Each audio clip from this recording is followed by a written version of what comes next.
Hello, am I audible? Hello. Hmm. तो third क्या था कि अपने को क्या लेना है, डेनोमिनेबल यूनियन लेना है फाइनाइट सेट का। तो मैं एक काम कर रहा हूँ, फाइनाइट सेट लेना ना, तो ए वन को एक सिंगलटन एलिमेंट, सेम एलिमेंट ले लेते हैं ए, सेकेंड को भी ये ले लेता हूँ, थर्ड को भी ये ले लेता हूँ। तो ऐसे कितने लेने हैं मुझे? काउंटेबली इनफाइनाइट सेट लेंगे। अब मैं क्या बनाऊंगा इसका, I is going from one to infinity. अच्छा, सेट में कोई भी एलिमेंट रिपीट होता है? सेट की प्रॉपर्टी क्या है कि इसमें कोई एलिमेंट रिपीट नहीं होती। तो मैं फर्स्ट सेट से कौन सा एलिमेंट लूंगा, ए। सेकेंड सेट से कौन सा एलिमेंट लूंगा, ए। थर्ड से भी कौन सा लूंगा, ए। तो ऐसे हर सेट से मैं कौन सा एलिमेंट लूंगा, सिर्फ ए ही लूंगा ना। बट ये सेट में कितने बार लिखते, ए, मतलब एक सिंगलटन एलिमेंट आ रहा है। तो देयरफॉर ये क्या आ गया, फाइनाइट आ गया। मैंने क्या लिया, फाइनाइट सेट का काउंटेबल यूनियन ले रहा हूं, और सेट कैसा आ रहा है, फाइनाइट आ रहा है। ये क्लियर है सबको? तो मतलब countable union of finite set में भी फाइनाइट हो सकता है। ये इसका क्लियर है, फाइनाइट वाला? हेलो, ये क्लियर है सबको, फाइनाइट?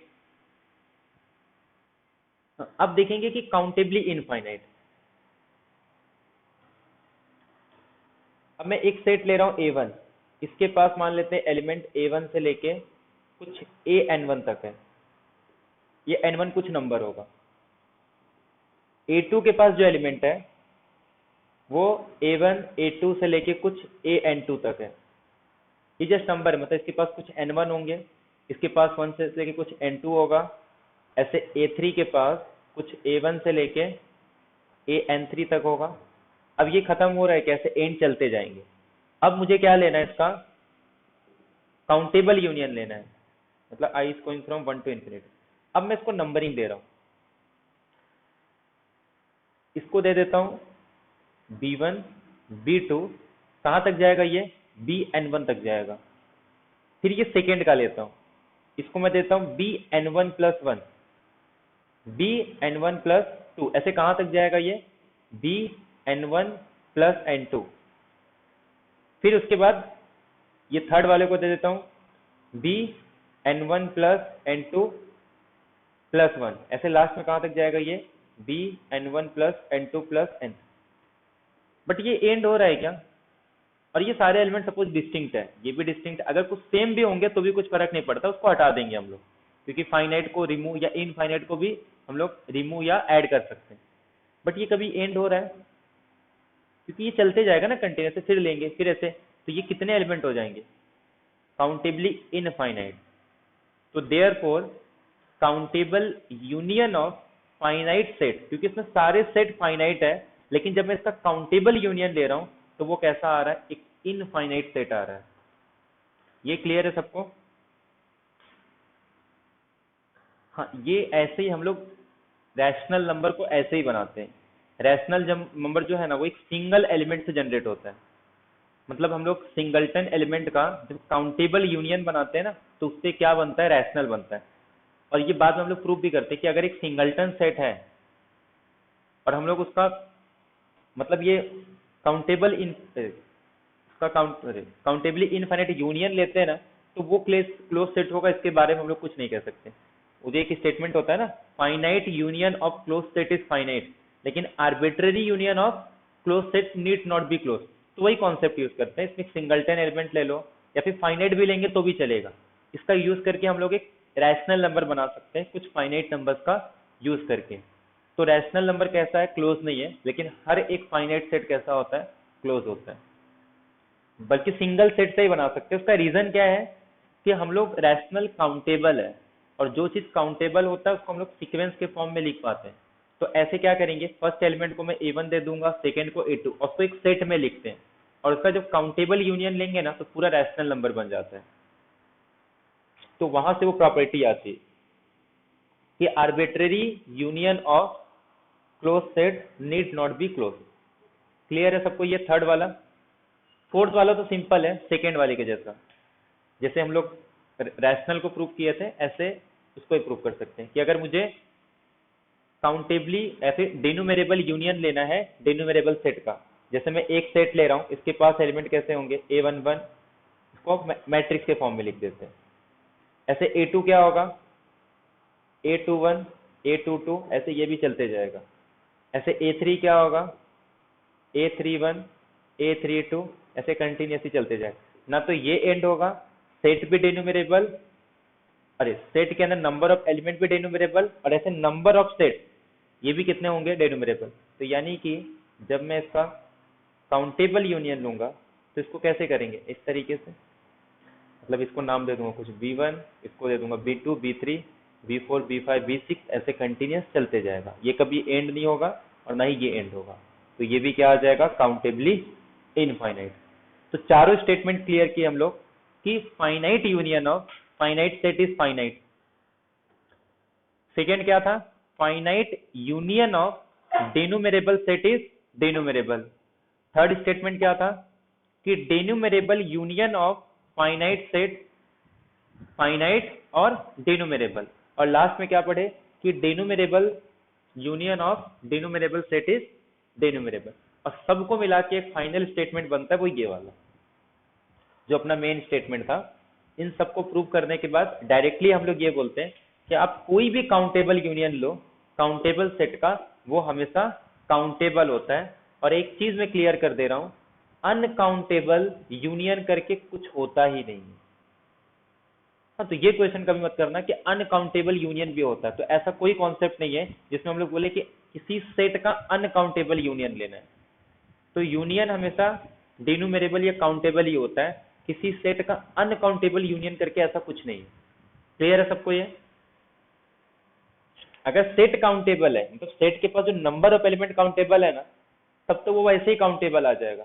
लेकिन कभी भी अगर सेट काउंटेबल है तो ऐसा मत बोल देना कि अगर अनकाउंटेबल यूनियन लेंगे तो क्या वो अनकाउंटेबल होगा। तो ऐसा कुछ कॉन्सेप्ट होता ही नहीं। तो ये क्लियर है सबको, countable union of countable set is countable. अब जब काउंटेबल यूनियन ले रहे हैं इसका मतलब क्या होगा कि A काउंटेबल, A2 काउंटेबल, तो इसका यूनियन भी काउंटेबल। सिर्फ दो सेट ले रहे हैं ना, इसका मतलब क्या है, finite union of countable set is countable. किसी को डाउट है इसमें कुछ यूनियन में? हेलो। तो अब तक हम लोग ने क्या क्या डिस्कस किया कि काउंटेबल सेट क्या होता है। काउंटेबल या तो फाइनाइट होगी, फाइनाइट तो हम लोग पढ़ चुके हैं, तो इसमें अपने को डिटेल डिस्कस नहीं करना है। जो मेन फोकस है अपना किसमें है, जो काउंटेबली इनफाइनाइट है। अब काउंटेबली इनफाइनाइट मतलब वो सेट जो किसके साथ सिमिलर हो, नेचुरल नंबर के साथ। नेचुरल नंबर के साथ है, इसका मतलब उसके मतलब जो भी अरे सेट है उसके हर एक एलिमेंट को कैसे लिख सकता हूं मैं, इस तरीके से लिख सकता हूं। इसका मतलब क्या है कि मैं एक फंक्शन डिफाइन कर सकता हूं n से लेके s के बीच में, जो कैसा हो, बाइजेक्टिव मैप हो। जहां तक किसी को कोई डाउट है तो ये चीज है। अब इसमें हम लोग काउंटेबली इनफाइनाइट के एग्जांपल्स देखें। तो कौन कौन से एग्जांपल्स देखे हम लोग ने, एक तो नेचुरल नंबर, ये तो मतलब नेचुरली अपने को मिला है कि ये काउंटेबल सेट है। फिर होल नंबर को प्रूव किए, उसके बाद फिर पॉजिटिव रैशनल नंबर को, और इसका यूज करके रैशनल नंबर अगर ए आई काउंटेबल है तो इसका काउंटेबल यूनियन भी क्या आ जाएगा, काउंटेबल आ जाएगा। तो ये सब हम लोग डिस्कस किए, मतलब फाइनाइट हो या इनफाइनाइट हो, ये दोनों क्या आ जाते हैं, काउंटेबल आ जाते हैं। तो यहां तक किसी को डाउट है? और एक डिस्कस किए थे कि अरे subset of countable set is countable. ये क्लियर है सबको यहां तक? हाँ, अब थोड़ा अनकाउंटेबल का डेफिनेशन लिखते हैं। अभी काउंटेबल बहुत कुछ है, इसमें अपने को और भी प्रूव करना है, जैसे क्रॉस प्रोडक्ट प्रूव करना है। बट उसके पहले हम लोग नेचुरल अरे अनकाउंटेबल का कुछ एग्जांपल देखते हैं, उसके बाद कुछ थ्योरम्स देखेंगे, और उसके बाद फिर जितने एग्जांपल्स बचे हुए सब क्लियर करेंगे। अनकाउंटेबल,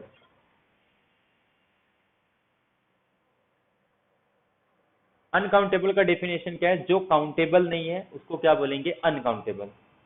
वो भी कैसा? Infinite set. पहले तो ये क्लेम करते हैं कि वो इनफाइनाइट होना चाहिए, और उसके बाद फिर वो नेचुरल के साथ इक्विवेलेंट नहीं होना चाहिए। मतलब कोई भी इनफाइनाइट सेट अगर वो काउंटेबली इनफाइनाइट नहीं है, या फिर सिंपल क्या बोलेंगे, जो चीज काउंटेबल नहीं है। अब काउंटेबल में फाइनाइट भी आ जाता है और काउंटेबली इनफाइनाइट भी आ जाता है। Set which is not countable उसको हम लोग क्या बोलेंगे? अनकाउंटेबल। ये क्लियर है सबको? अब हम लोग प्रूफ प्रूव करते हैं कि कौन सा सेट अनकाउंटेबल है। पहले हम लोग ये डायरेक्ट देखते हैं, उसका फंक्शन के टर्म्स में भी देखेंगे कि कैसे डिफाइन करके हम लोग क्लेम करेंगे कि कोई सेट काउंटेबल है या अनकाउंटेबल है। पहला रिजल्ट तो यही आ जाता है, every super set of uncountable set is uncountable. अच्छा बताओ ये कैसे आएगा?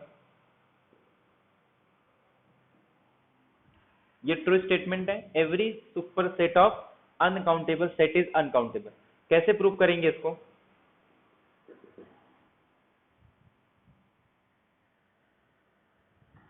कि किसी अनकाउंटेबल सेट का सुपर सेट अनकाउंटेबल होता है।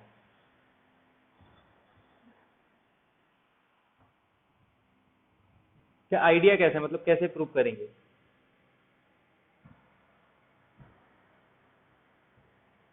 एक सेट है जो अनकाउंटेबल है, उसका एक सुपर सेट ले रहे हैं, प्रूव करना है कि ये अनकाउंटेबल है।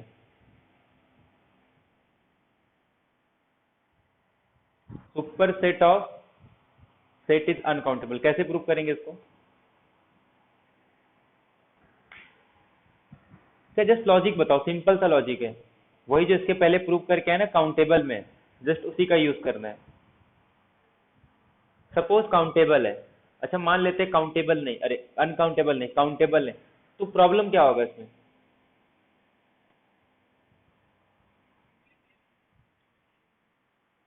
देखो, अगर किसी अनकाउंटेबल का सुपर सेट काउंटेबल हो गया, तो काउंटेबल का डेफिनेशन क्या था कि काउंटेबल सेट का सबसेट क्या होता है? काउंटेबल होता है। बट ये अपने पास गिवन क्या है? अनकाउंटेबल, तो कॉन्ट्रेडिक्शन आ गया, तो इसको क्या होना पड़ेगा? अनकाउंटेबल। क्योंकि अपने पास ऑलरेडी थ्योरम है कि काउंटेबल सेट का सबसेट क्या होता है? काउंटेबल है। तो अगर सपोज इसको मैं काउंटेबल ले लिया, तो इसको भी काउंटेबल होना पड़ेगा, जो कि ट्रू नहीं है क्योंकि ऑलरेडी गिवन है ये अनकाउंटेबल है। तो ये एक रिजल्ट डायरेक्ट आ जाता है कि every super set of uncountable set is uncountable. तो इसी का यूज करके हम लोग रियल नंबर को अनकाउंटेबल बताते हैं। अपने को ये चीज पता है, 0 1 रियल नंबर का सबसेट है। तो इसका मतलब क्या हो गया कि अगर मैं 0 1 को अनकाउंटेबल बता दूं, तो रियल नंबर भी क्या आ जाएगा? अनकाउंटेबल ना।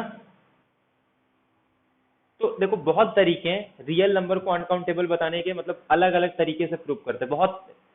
तो सबसे सिंपल जो जो हम लोग किसका यूज कर रहे हैं? जस्ट 1 to 1 करस्पॉन्डेंस का यूज कर रहे हैं।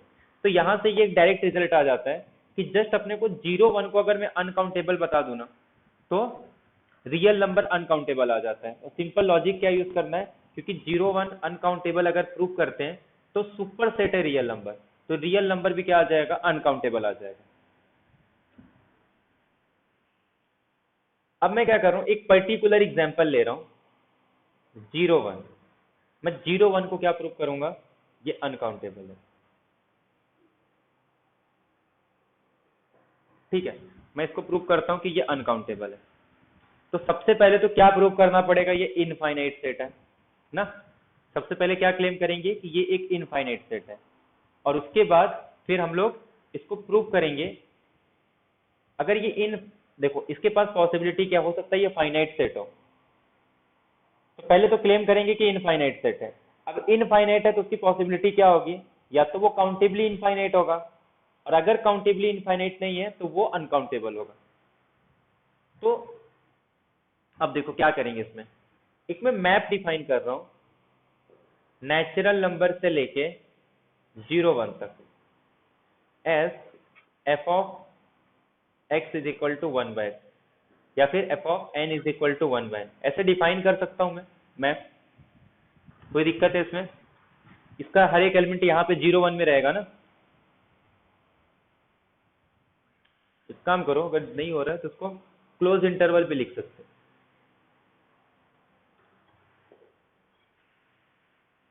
वो कुछ तो। और अगर सपोज ओपन लेना है तो यहाँ पे 1/n+1 ले लो, वो कोई प्रॉब्लम नहीं। क्लियर है ये? हाँ, अब इसको हम लोग प्रूव करते हैं कि ये अनकाउंटेबल होगा। मतलब इससे तो ये क्लियर हो गया। अच्छा एक बात बताओ, ये इसको हम लोग क्या प्रूव कर सकते हैं? ये 1 1 है, इसको 1 1 प्रूव कर सकते हैं सिंपली। ये 1 1 फंक्शन, और 1 1 फंक्शन का डेफिनेशन क्या है कि इसका जो पोटेंशियल है वो नेचुरल नंबर से ज्यादा होगा ना, इसकी कार्नेटिक से। तो इसका मतलब ये इनफाइनाइट सेट होगा। इससे हम लोग ये क्लेम कर दिए कि 0 1 इनफाइनाइट है। अब हम लोग कॉन्ट्रडिक्शन का यूज करेंगे। अपने को डेसिमल नंबर पता है ना कि किसी भी नंबर को हम लोग कैसे लिख सकते हैं। जैसे 1/2 है, इसको हम लोग कैसे लिखते हैं? 0.5000, ठीक है। या फिर 1/3 है तो इसको मैं कैसे लिखता हूँ? 0.333, ऐसे लिख सकता हूँ। या फिर 1/6 है तो इसको हम लोग कैसे लिखते हैं? 0.166666666। अच्छा, इसको और कैसे लिख सकता हूँ मैं?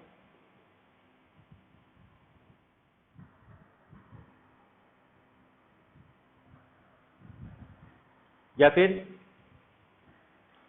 ये चीज पता होगा 0.99999, ये इसके इक्वल है ना। दोनों में कोई डिफरेंस है? ये दोनों चीजें सेम है। तो एक चीज याद रखना है कि जब हम लोग आगे कंस्ट्रक्शन करेंगे ना, तो रिपीटेशन नहीं होना चाहिए। इसके लिए इस चीज को अवॉइड करेंगे हम लोग, क्योंकि 0.999 और ये दोनों नंबर सेम होते हैं, दोनों का मतलब सेम होता है। और ये हम लोग प्रूव करते हैं कि 0.99 लिखो या 1.00 लिखो, दोनों का मतलब सेम होता है। अब हम लोग 0 1 को अनकाउंटेबल प्रूव करना है। तो सपोज ये प्रूव करेंगे कि वो काउंटेबल है, मतलब काउंटेबली इनफाइनाइट है। क्लेम करता हूं कि 0 1 कैसा नंबर है? ये काउंटेबली इनफाइनाइट है। तो इसका मतलब क्या हो जाएगा?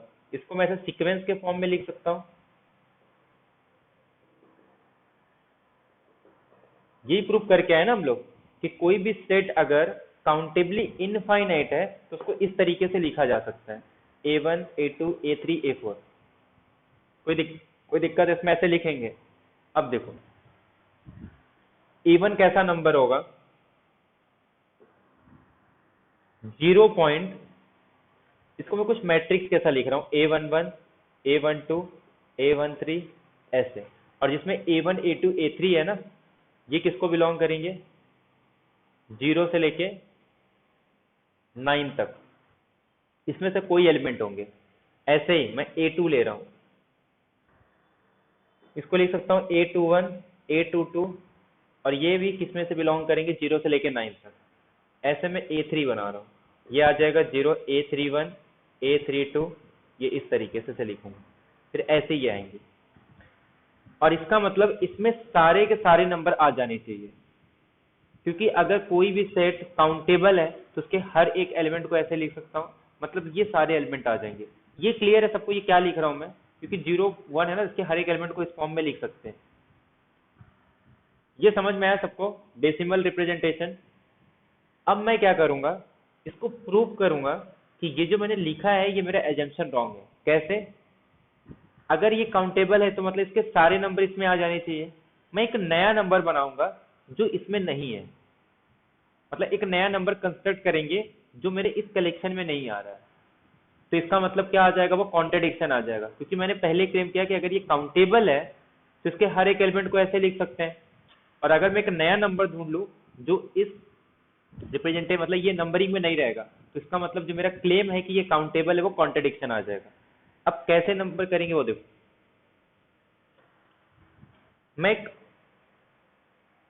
नया नंबर डिफाइन करूंगा, जैसे बी, ये नया नंबर कंस्ट्रक्ट कर रहा हूँ 0 पॉइंट। यहाँ पे मैं कुछ नंबर लिखूंगा जैसे B1 B2 B3, और इसको सिलेक्ट कैसे करेंगे देखो, ताकि वो इसमें से किसी में भी एक, मतलब किसी के भी इक्वल नहीं आना चाहिए। तो अगर मैं इसमें से एक पॉइंट भी अलग कर दूं तो इसका मतलब क्या होगा कि वो इसके इक्वल नहीं होगा। तो एक काम करता हूं, मैं B1 को ऐसा नंबर चूज करता हूं जो किसके इक्वल नहीं रहेगा, A11 के इक्वल नहीं रहेगा। तो इससे क्या क्लेम हो गया कि ये जो नंबर है वो A1 के इक्वल नहीं होगा। ऐसे B2 को मैं क्या करूंगा, वो A22 के इक्वल नहीं आना चाहिए ताकि वो इसके सेम ना हो। ऐसे ही, और ये हम लोग मिडल वाला क्यों ले रहे हैं, ताकि वो एक मतलब बोलते हैं ना हर एक नंबर अपने को करस्पॉन्डेंस मिलना चाहिए। अब ऐसे B3 को क्या करूंगा, ऐसा नंबर सेलेक्ट करूंगा जो 33 के इक्वल ना हो। बट प्रॉब्लम क्या हो जाता है, हो सकता है कि जो 0.99 और जो 1.00 था वो दोनों नंबर सेम है ना, उसमें से कोई एक मैच हो जाएगा, दिक्कत हो जाएगी। तो एक काम करते हैं, यहाँ पे हम लोग 0 को भी हटा देते हैं और 1 को भी हटा देते हैं, अरे सॉरी, 0 को भी हटा देते हैं और 9 को भी। ऐसे इसमें से भी 0 को भी रिमूव कर देते हैं, 9 को भी, 0 को भी रिमूव कर देते हैं, 9 को भी। अब ये जो नंबर आएगा ना, ये जो मैंने सीक्वेंस लिया है वो किसी को मैच नहीं करेगा। क्यों? क्योंकि ये B1 इससे डिफरेंट है तो A1 के इक्वल नहीं हो सकता, ये A2 B2 के डिफरेंट है तो इसके इक्वल नहीं हो सकता, B3 A33 के इक्वल नहीं है तो ये इसके इक्वल नहीं हो सकता।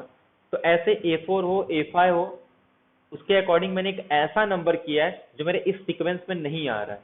इसका मतलब ये जो मैंने क्लेम मतलब जो पहले एज्यूम किया था कि ये क्या आ रहा है, काउंटेबल है, वो मेरा एजम्पशन रॉन्ग आ रहा है। तो ये कैसा आ जाएगा, अनकाउंटेबल। ये क्लियर है सबको? तो कॉन्ट्रेडिक्शन से प्रूव करना था कि 0 1 को क्लेम करना है कि वो अनकाउंटेबल होगा। तो सबसे पहले तो ये प्रूव करते हैं कि 0 1 क्या है, इनफाइनाइट है। उसके लिए हम लोग वही सिंपल कॉन्सेप्ट यूज किए कि एक 1 1 मैप डिफाइन कर देंगे। और 1 1 मैप का थ्योरम क्या था कि अगर 1 1 मैप आ गया तो डोमेन सेट हमेशा को डोमेन से मतलब ज्यादा ही होगा। और डोमेन नेचुरल नंबर है, वो खुद इनफाइनाइट है, तो उससे बड़ा भी इनफाइनाइट होगा। और उसके बाद इनफाइनाइट में क्या होगा, वो हो सकता है वो काउंटेबली इनफाइनाइट हो या तो अनकाउंटेबल हो। तो मैं सपोज मान लेता हूँ ये काउंटेबली इनफाइनाइट है। तो काउंटेबली इनफाइनाइट है, इसका मतलब इसको मैं कैसे लिख सकता हूँ, नंबरिंग बना सकता हूँ। मतलब उसका 1 to 1 करस्पॉन्डेंस बनेगा किसके साथ, नेचुरल नंबर के साथ। बट अब मैं एक नया नंबर कंस्ट्रक्ट कर रहा हूं जो इस सीक्वेंस में नहीं आ रहा है। तो इससे क्या क्लेम हो गया कि जो मेरा एजम्पशन था कि 0 1 काउंटेबली इनफाइनाइट है वो रॉन्ग आ गया। तो मतलब सेट कैसा आ गया, अनकाउंटेबल। ये क्लियर है सबको? हाँ, अब यहां से ना हम लोग बहुत सारे रिजल्ट प्रूव कर सकते हैं। नेक्स्ट लेक्चर में ना हम लोग सबका मैप देखेंगे और बहुत सारे थ्योरम। बाकी इससे अब हर चीज क्लेम हो जाते हैं। ये जो सुपर सेट वाला कॉन्सेप्ट है, इससे अब देखो इससे क्या क्या क्लेम होगा कि 0 1 किसका सबसेट है, रियल नंबर का। ये अगर अनकाउंटेबल है तो इसका सुपर सेट भी क्या हो गया, अनकाउंटेबल आ गया। क्लियर है सबको ये?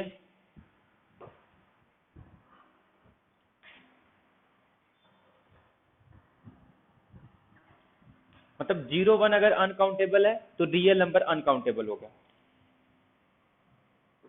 अगर सपोज मैं ये 0 1 के लिए ले रहा हूं या क्लोज इंटरवल के लिए ले रहा हूं, तो एक बात बताओ, अगर ये अनकाउंटेबल है तो ये भी अनकाउंटेबल होगा, क्योंकि दो एलिमेंट को तो हम लोग एडजस्ट कर सकते हैं।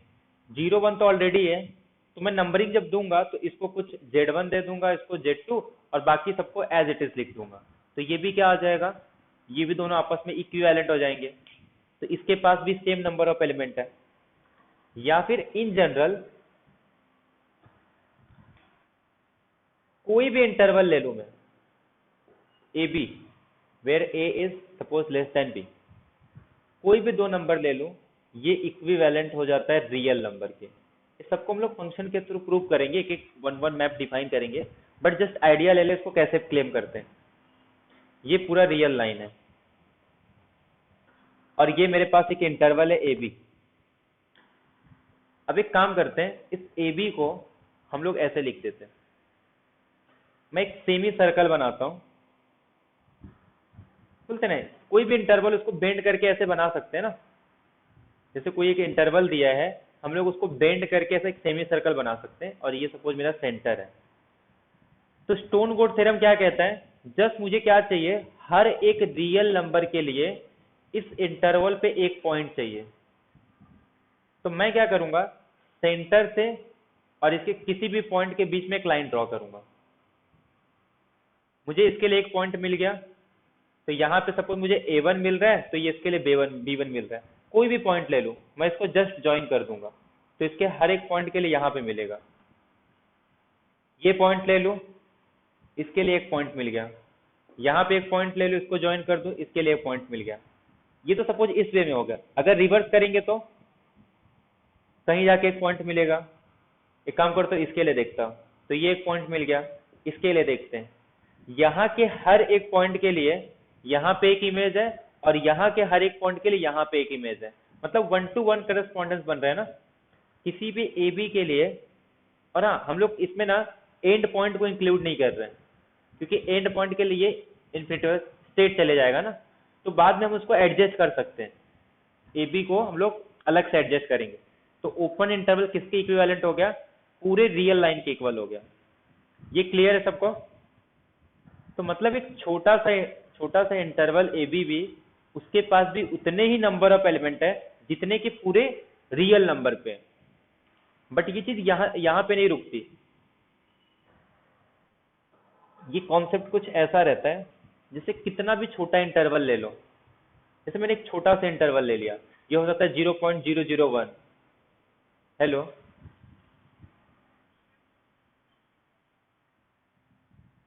ये जस्ट रिजल्ट है, अभी हम लोग रिजल्ट देख रहे हैं। हेलो, ये थ्योरम नहीं है, ये जस्ट रिजल्ट है। ठीक है, कि कार्डिनलिटी ऑफ ये, ठीक है, कि ओपन इंटरवल की कार्डिनलिटी रियल नंबर की कार्डिनलिटी की इक्वल होती है। या फिर जितने भी नॉन ट्रिवियल इंटरवल है, किसको छोड़ के, एम्प्टी और सिंगलटन को छोड़ के, वो सारे इक्विवेलेंट होते हैं। ये ले लूं, चाहे मैं क्लोज इंटरवल ए बी ले लूं, चाहे मैं माइनस इन्फिनिटी से लेके ए ले लूं, ये सब आपस में क्या है, इक्विवेलेंट है। अब इसका क्लेम कैसा रहता है, देखो सिंपल सा लॉजिक है। हम लोग 1 to 1 करेस्पॉन्डेंस बनाएंगे। मैं कोई कितना भी छोटा इंटरवल ले लूं, उससे बड़ा इंटरवल ले लूं, उससे बड़ा इंटरवल ले लूं, उससे बड़ा इंटरवल, या फिर पूरी रियल लाइन ले लूं, मैं ऐसे कुछ कर सकता हूं। ये इसको ज्वाइन कर दे रहा हूं, ठीक है। मैं एक लाइन ड्रॉ कर रहा हूं, ये देखो 1 to 1 करेस्पॉन्डेंस बन रहा है। सिंपल लॉजिक, चाहे मैं छोटा सा इंटरवल लूं या कितना पूरा रियल लाइन ले लूं, इसके पास भी उतने ही पॉइंट है जितने कि पूरे रियल के पास है। 1 to 1 करेस्पॉन्ड, देखिए इसके लिए ये पॉइंट, ये पॉइंट, ये पॉइंट।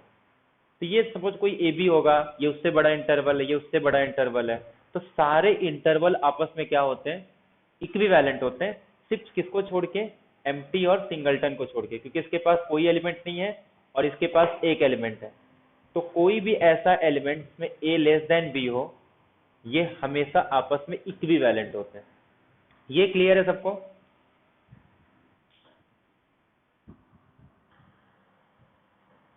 आगे चल के हम जो कार्टेशियन प्रोडक्ट पढ़ेंगे उसके बाद और भी डिफाइन करेंगे। बट जैसा सिंपल सा लॉजिक ले लो, एक इंटरवल हो या एक छोटा सा सर्कल हो, या एक बड़ा सा सर्कल लो, या एक क्यूब ले लो, या पूरा का पूरा स्पेस ले लो, ये पूरे स्पेस में भी उतने ही पॉइंट है जितना कि एक छोटे से सर्कल में होगा या छोटे से इंटरवल में।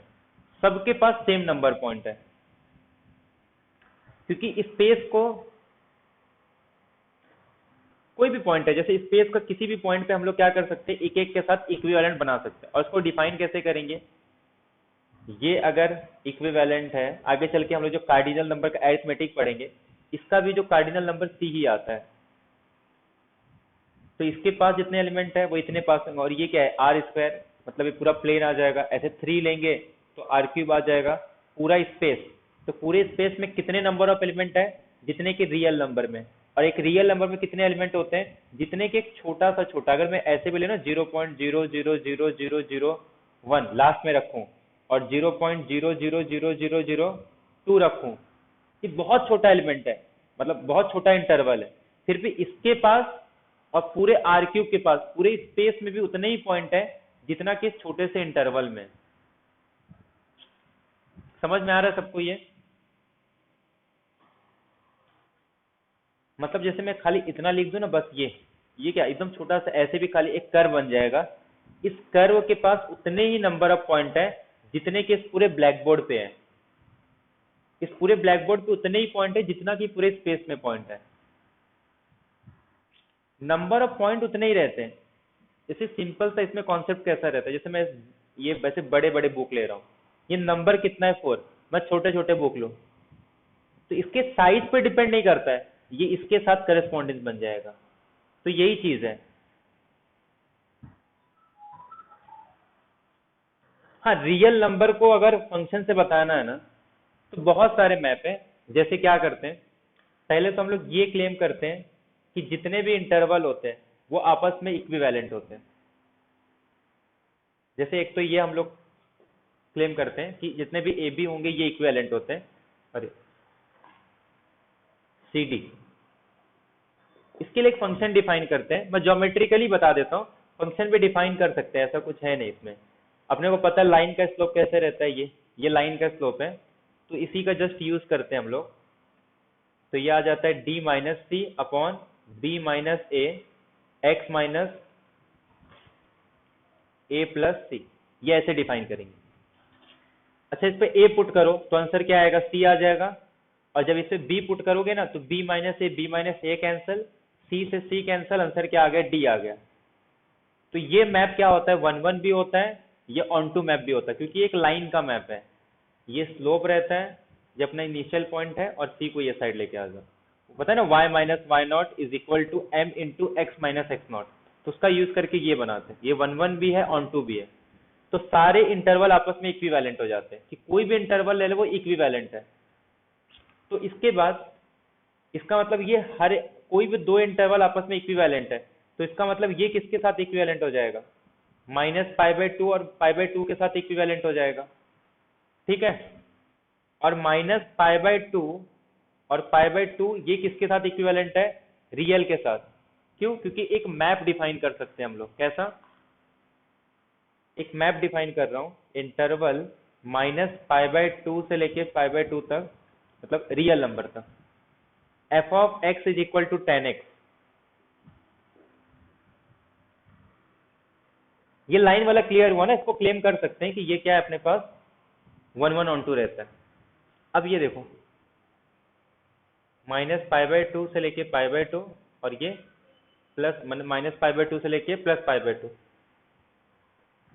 ये 1 1 भी है, ऑन टू भी है ना, 10x का ग्राफ, ये 10x का ग्राफ है। और ये क्या है, 1 1 भी है और ऑन टू भी है। तो इसका मतलब एक मैप हम लोग ऐसा डिफाइन कर सकते हैं -π/2 से लेके रियल नंबर तक, जो 1 1 और ऑन टू है। तो इसका मतलब दोनों आपस में इक्विवेलेंट है, और हर एक इंटरवल आपस में इक्विवेलेंट है। हर एक इक्विवेलेंट है, तो इसका मतलब ये किसके साथ इक्विवेलेंट हो जाएगा, 0 के साथ भी हो जाएगा। इसको अभी क्लेम करके आ रहे हैं अनकाउंटेबल है, ये भी अनकाउंटेबल।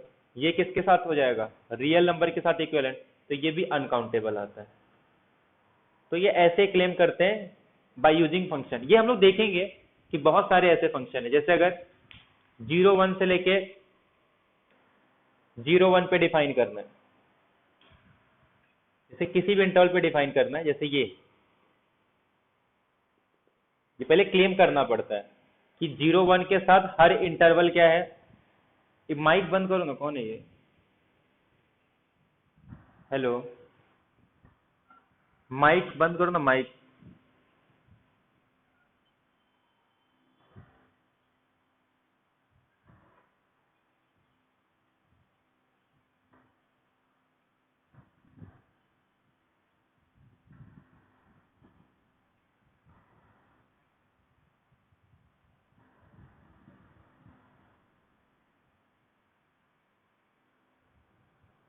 ध्यान दो यहाँ। तो ये 0 1 से लेके ए बी तक, ये हम लोग क्लेम करके आए ना कि ये कैसा है, अनकाउंटेबल है। इसको प्रूव किए बाय डेसिमल रिप्रेजेंटेशन। एक काम करता हूँ, एक मैप डिफाइन करता हूँ। तो कैसे डिफाइन करेंगे, यहाँ का मैं कोई भी एलिमेंट लूँ, पहले स्लोप डिफाइन करते हैं, तो वो कैसा आ जाएगा, b माइनस ए, और ये क्या आएगा 1 माइनस 0, तो ये तो 1 ही रहेगा। और यहाँ पे क्या लिखते हैं, a प्लस बी। तो अब एक काम करो, अरे यहाँ पे सिर्फ x माइनस है तो x आ जाएगा, और ये क्या है 0। जब मैं यहाँ पे जैसे ही 0 पुट करूंगा तो b से क्या गड़बड़ हुआ यहाँ पे,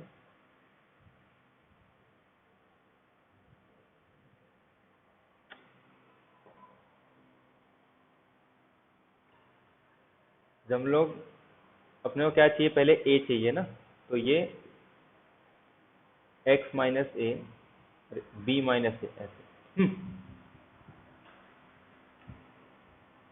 तो ये अपने पास मैप हो गया। जब मैं 0 पुट करूंगा तो ये पूरा पार्ट 0 हो गया और क्या आ जाएगा a। और जब मैं यहाँ पे 1 पुट करूंगा तो ये क्या आ जाएगा, माइनस a से a कैंसल और आंसर क्या आ जाएगा, b आ जाएगा। ठीक है, ये समझ में आया सबको? और इसको इजीली क्लेम कर सकते हो, ये 1 1 भी है ऑन टू भी है। तो इसका मतलब क्या हो जाएगा, ये दोनों आपस में इक्विवेलेंट है। ये क्लियर है प्रतीक? हेलो? हाँ, तो पहले हम लोग क्या क्लेम किए थे कि 0 1 अनकाउंटेबल है। इसके बाद अब क्या क्लेम कर रहे हैं कि मैं इन जनरल कोई भी इंटरवल ले रहा हूं, उसको किसके साथ इक्विवेलेंट बता रहा हूं, 0 1 के साथ। तो ये अनकाउंटेबल है तो ये भी अनकाउंटेबल आ जाएगा।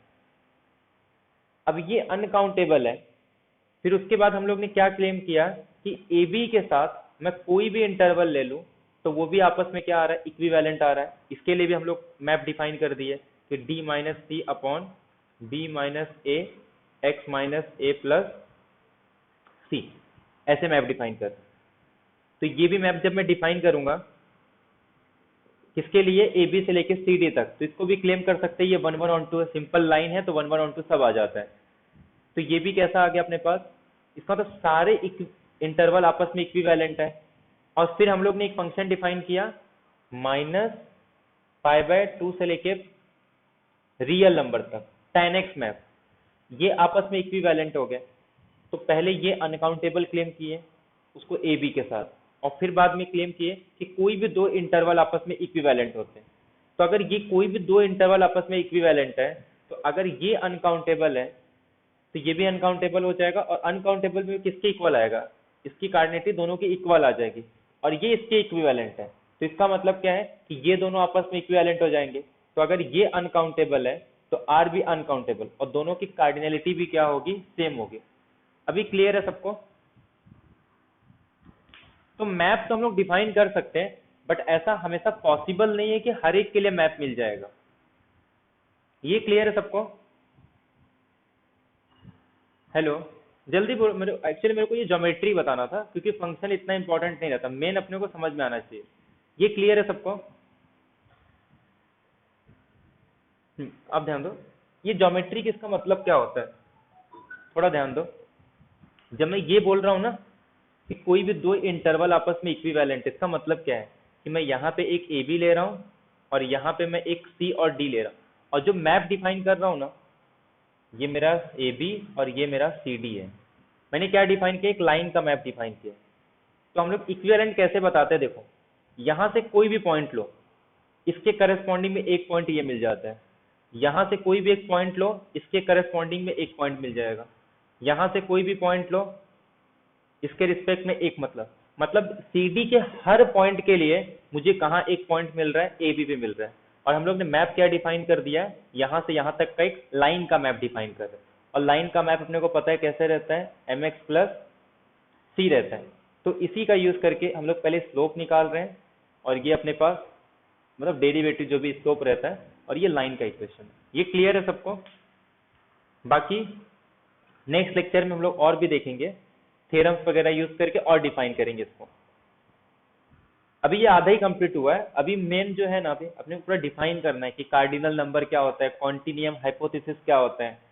और सबसे मेन होगा जब हम लोग ये प्रूव करेंगे कि किसी सेट और पावर सेट के बीच में कोई भी ऑन टू मैप डिफाइन नहीं होता। क्लियर है सबको ये? Thank you Prateek.